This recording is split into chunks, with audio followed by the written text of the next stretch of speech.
नमस्कार प्यारा साथीहरु, स्पेशल यो चाहिँ लेग्राको ब्लाउज है, व्हाइट कलरको।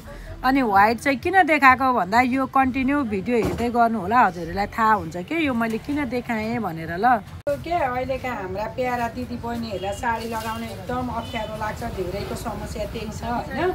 रुपा दिदीले सजिलो तरिकाले सिकाइदिँदै छु। यहाँ पिन लगाइहाले हैन, पिन लगाएर यो छ नि यो भागलाई टक्क यसरी ल्याउने हैन।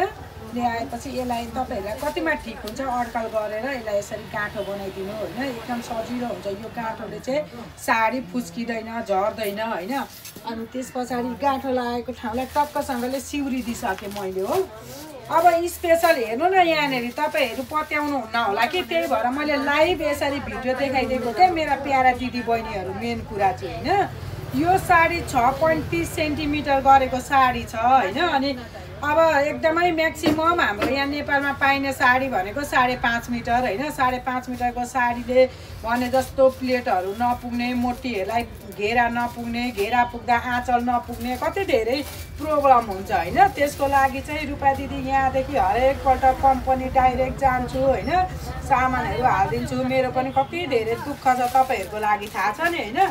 साडीको प्लेट कतिवटा पर्छ तपाईहरुले गर्न भ्याउनु भएन होला, म गरिदिन्छु हेर्नु होला। एउटा, दुईटा, तीनटा, चारवटा, पाँचवटा, छवटा, सातवटा। यहाँ हेर्नु यति अल्गी, म कति अल्गी मोटी ढाडे छु हेर्नुस् त। अब यत्रि अल्गी यत्रि मोटी मान्छेलाई मलाई पनि हजुरहरुको जस्तै प्रब्लम हो के। जस्तो पाए त्यस्ता साडीहरू ठिक्कै हुँदैन। घरि मुजा पुग्दैन, घरि मुजा मजाले बसा आँचल पुग्दैन, एकतिर मिलाए अर्कोतिर मिल्दैन, अर्कोतिर मिलाए अर्कोतिर मिल्दैन हैन।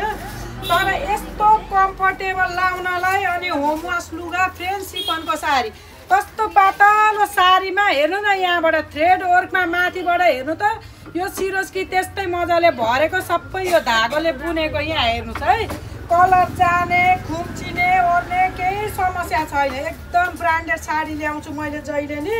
अनि यो पारी मात्रै बोर्डर भएको साडीमा लुक्स नि कस्तो राम्रो देखिने, ती माथि लगाएँ कालो चस्मा हैन। अब हजुरहरूलाई नि यसरी नै मिलाएर लाउने यदि मन छ भने म यो साडीको सबै कलर देखाइदिँदैछु। भिडियोलाई कन्टिन्यू हेर्दै गर्नु होला, हतार गरेर नसार्नु होला है। कुन कलर मन पर्छ ल हेर्नुस् त, जुन कलर हेर त्यही कलर राम्रो छ हैन। अनि यसकै अब पातलो जिउ हुनेहरूले चाहिँ यही साडीको कपडाबाट चाहिँ ब्लाउज सिलाउनु भयो भने पनि पुग्छ, किनभने यसमा कपडा धेरै हालिदिएको छ नि त। अनि अब मोटी हुनुहुन्छ भने अघि मैले फर्स्टमै देखाएको ब्लाउज थियो नि त्यो व्हाइट कलरको, त्यो ब्लाउज लानु 600 रुपियाँ मिटर हो हैन।